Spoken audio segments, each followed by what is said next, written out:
Good afternoon, everyone, and thank you very much for the kind introduction and certainly the privilege of being here today. As Richard mentioned, it is my first couple of hours in Manila and having a wonderful time so far, so appreciate that. My name is Daniel Callahan. I come from the UK originally.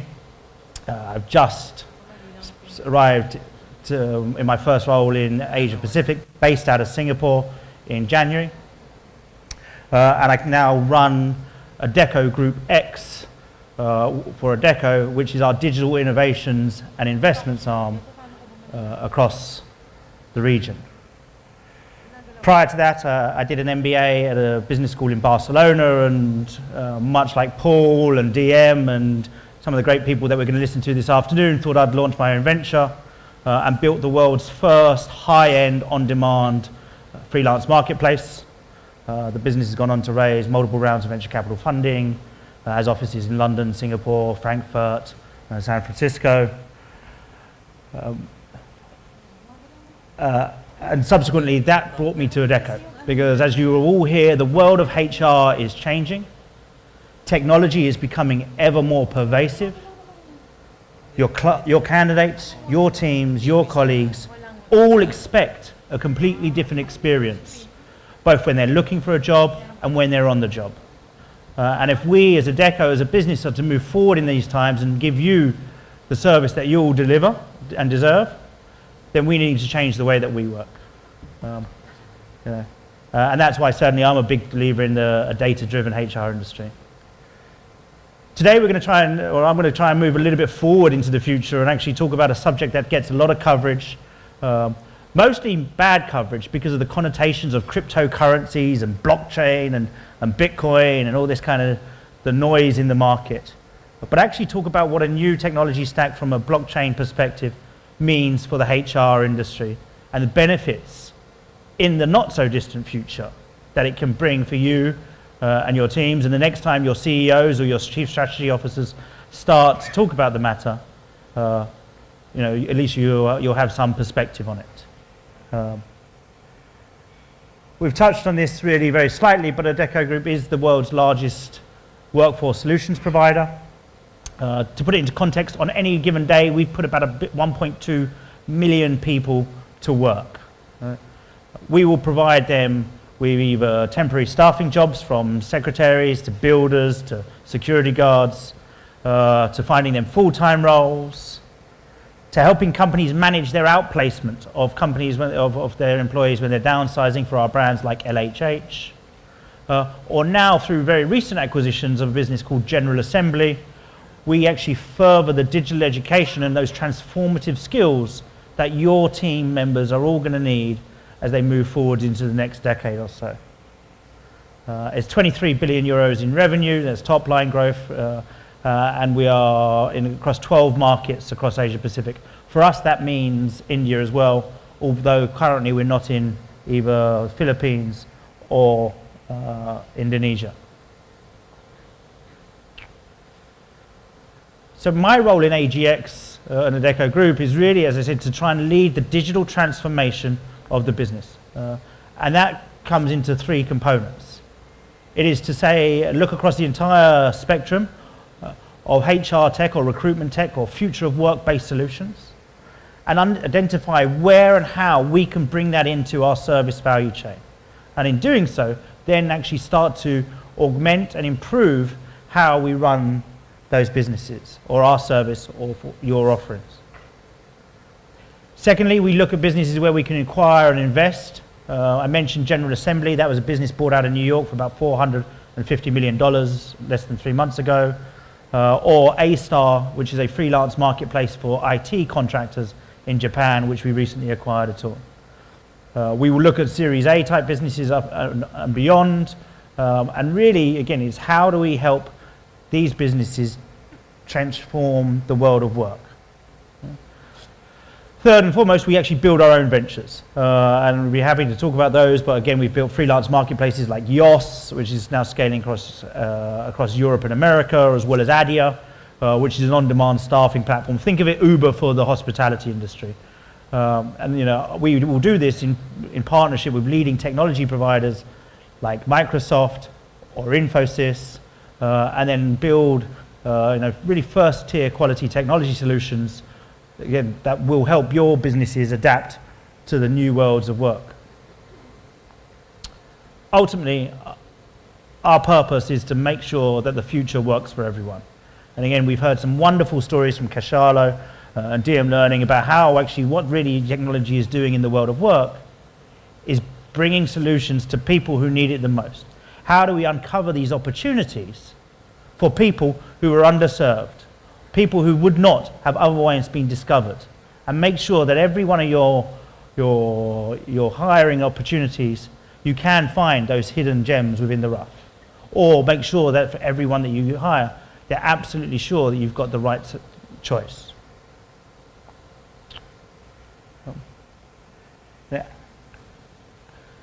As a global leader in the recruitment or the workforce solutions industry, we often get asked a huge amount about actually what do we see the future going. And as it happens, our global strategy is ultimately defined by these, what we have called mega trends.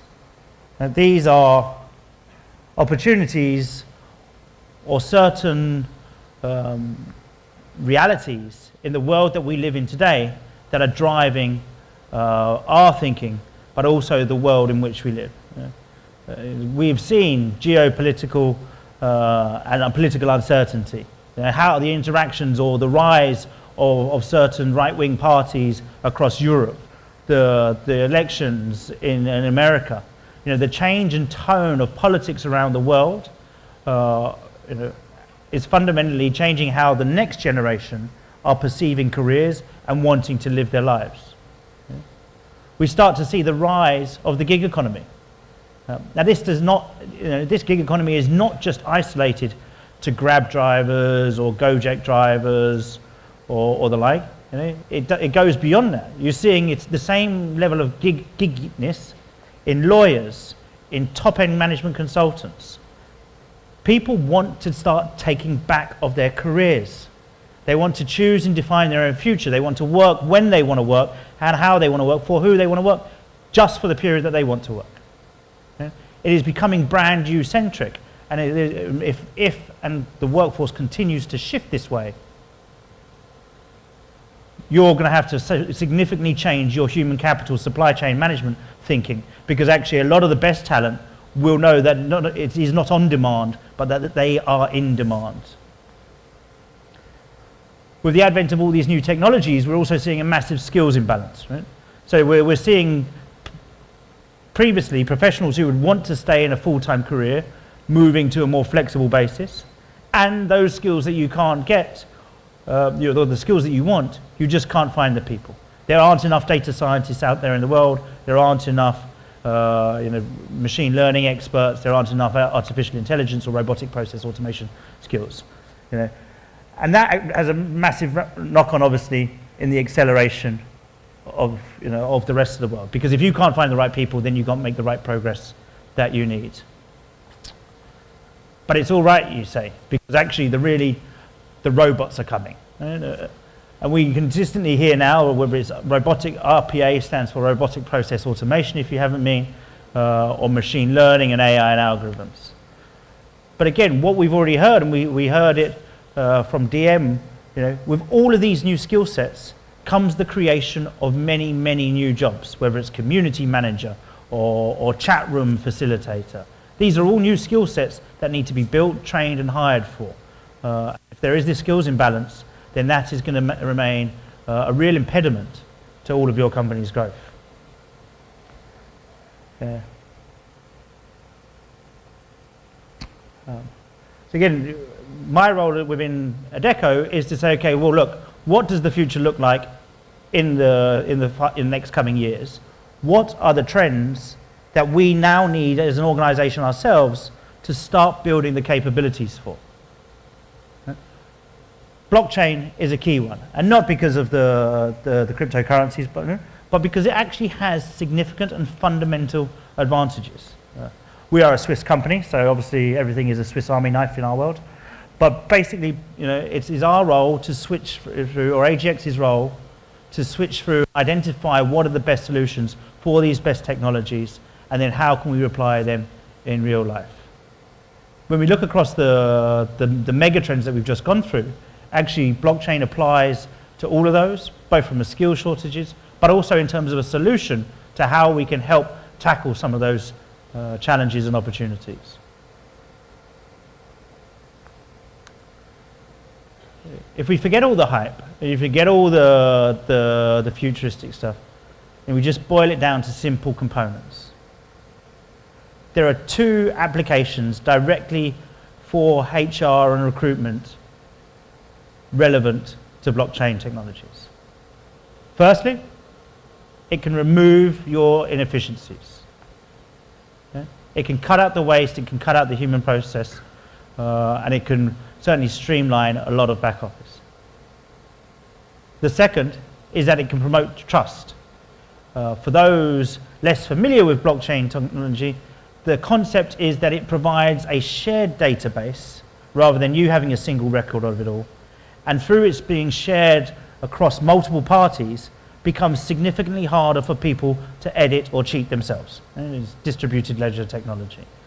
And doing so, because you can't cheat or edit, or everyone has complete transparency over the information, you're able to cut down a lot of documentation sharing, but also make sure that everyone is playing by the rules and have agreements actually built into the technology code itself. From an efficiency point of view, these are UK figures, but the scale of benefits is quite easy to understand.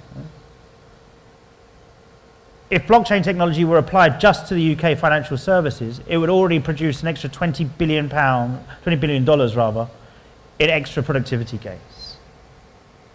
If it was scaled out across the wider economy, it would be $150 billion per year in extra productivity.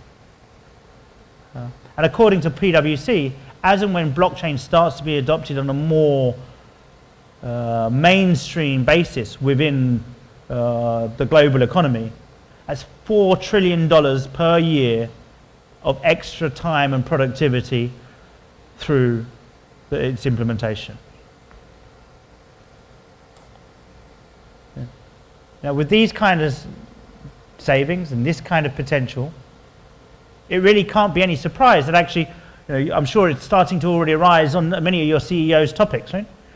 If it is a topic of conversation across all, certainly across 52% of the FTSE 300 C-suite. Yeah. They are already implementing projects. Yeah. 44% already know and have indicated that they want to do or are moving to a proof of concept stage at some business. Yeah. And 39% already plan to explore it alone just for intellectual property uses. Yeah. If it isn't a topic of your conversation in your company, then you would soon expect it to be in the next year or so. If we start to look at the second tier of advantages, the trust. Right? We're largely all in HR or in innovation. We think that the human gut, our instinct, is a wonderful thing, and it is. But it doesn't always mean that we can suss out those people who are telling the truth and those people who aren't. Yeah. Last year, there were more fake PhDs issued in the world than there were real ones earned. Yeah. So, if you're trying to hire a PhD in computer science, you might just want to think or check, how valid is this? Because that is by far and away the most popular course as well to have a fraudulent PhD in at the moment. These are results from Career Builder. Career Builder is a very large job board business and recruitment tech business across America. They did a big global survey. They found about 57% of CVs have embellished skills. 26% of people had invented companies and put them on their own CVs. And 33% had companies with false degrees. Right? Interestingly, if you were to look at online dating as an app, right, the numbers are about 50% of people embellish their profiles on online dating. So people care more about online dating than they do about getting a job overall, but The point is that actually there's still a lot of doubt, a lot of uncertainty, and a lot of fact-checking that needs to be done, that takes time and costs money whenever you're making these hires. Yeah. So again, if we take those two pillars of activity and those two pillars of ability for us to affect and improve our processes through blockchain, what we start to see again is inefficiencies being removed, as well, through process optimization. Again, one of the key components around building a blockchain is a technological evolution called a smart contract. Now, a smart contract is just like any other contract, except that it's immediately executable upon the code. Right? So it's almost like having payment held in escrow. The second all the terms and conditions have been verified or approved, then the rest of the terms and conditions and the money and the whole transfer flow will be released. By introducing smart contracts, actually, if you think about it in a recruitment or a HR or payroll perspective, all of that mid-office cost can go. Right? The bad news, say, potentially for Cachalo, is that actually you can start to do real-time payroll. Right? So again, money management or the ability to pay other people much faster becomes seamless. From a trust perspective, you're actually starting to see an increase in marketplaces. So again, think labour marketplaces like Fiverr or Upwork or fastwork.co, if you're familiar with those, can all now be built. And again, the people can know that the agreements will be upheld and delivered to through their basis on the blockchain technology. And the fourth block, although very blurry here, is really around digital ID solutions. Right? How do we start to build out the skills passports and IDs and verification capabilities for people to take with them and instantly, so you never have to do another reference check again or another ID check again, prove that they have got all the qualifications that they say they have.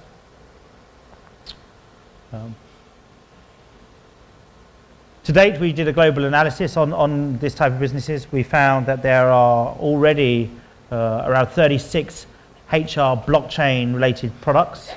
These are just young startup businesses, not already the innovation units in companies like Accenture or PwC, where they're building blockchain related HR products, but already blockchain HR related products that are in the market. This figure is a couple of months old, so again, given the speed of acceleration in this market, you can know it's much going to be a lot more. You can start to see that actually a lot of them are now starting to come live as well, and they are very well funded. So if there is a new means of funding, we talk about investment from venture capital or private equity. In the blockchain related space, there is a thing called an initial coin offering, an ICO. And it's essentially where rather than selling equity in the business, you sell a right to use or a token that has a certain ability, call it a credit for you later to use in your platform, and then you can trade it.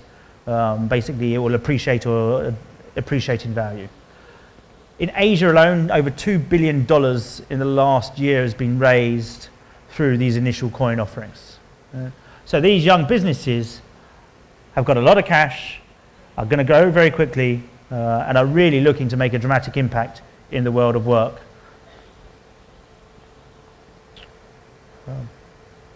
What I like to do now is actually just bring a couple of these examples to life. Right? And for example, we have a business called Etch here, which does real-time payroll. As I mentioned, if you're working in a cafe, if you're working as a server in a coffee shop, you've done your 8 hours. You can immediately now, because they have now got a blockchain-based smart contract solution, collect your 8 hours payment instantly. It costs nothing, not $3.95% interest, not $10, 5 and 6. Instantly, they'll be able to pay you in real time, whether it's 8 hours or 1 hour. You can collect your cash on an ongoing basis. This is a business that is, again, currently still based out of the UK, but is more focused on the construction industry. Yeah? But again, there are multiple versions of these types of platforms coming through. We have a business called Avasafe. Right? Avasafe is based out of Vietnam. It's a very cool solution. It's basically has built certifications. So if you've done any qualification from an emerging market university, and it's a growing list at present, they have given the university the tools so that they can create a qualification and publish your qualification, again, onto the blockchain, so that you immediately have the credentials and proven credentials that you did your degree, or PhD, or master's, or secretarial typing school. Right? Whatever the qualification is, they've given you, the institution, the tools to build and certify those things. And to date, it's got several hundred academic institutions, of the leading academic institutions around Asia and Africa, now starting to use the solution. And again, we talk about crypto networks. So Lazuz, and there's Tadada is a version of it, is just launched in Singapore, but Lazuz is basically Uber on the blockchain. Right? So if you think about Grab or Uber, Grab will take 10% or 20% of the cab driver's fare. Right? Lazuz doesn't. What it helps them do is actually by earning more, by driving more, they earn more they earn more tokens and more coins, and get to keep the whole cost of the cash themselves. eFlance, again, is a freelance marketplace, basically where you can hire internet developers specializing in blockchain, and they get paid in cryptocurrencies. So there are real world applications that are always starting to take place, that will either help you find better talent, help you identify better talent, or help you pay the talent you want in a fashion that is most suited to them and improve their overall employee experience. That said, we are still in its infancy, and this is a whole technological conundrum, and no one switches from Avature or no one switches from Workday over to blockchain in an instant.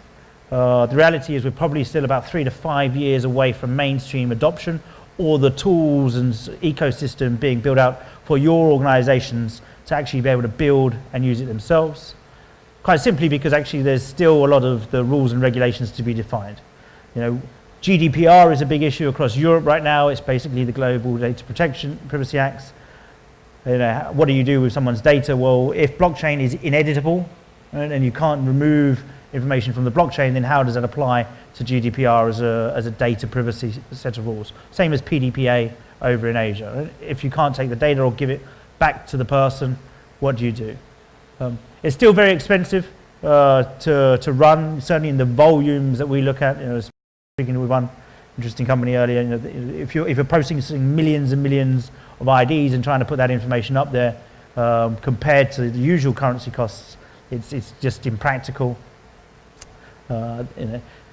That along with the digitalization of assets, which just takes time, and ultimately, actually, you need multiple parties, right? You need the recruitment businesses to get involved. You need your organizations as clients to get involved, and you need the candidates and the governments to want to and sort out all the standards and regulations. So somewhat of it's a vicious circle in terms of actually being able to move quickly.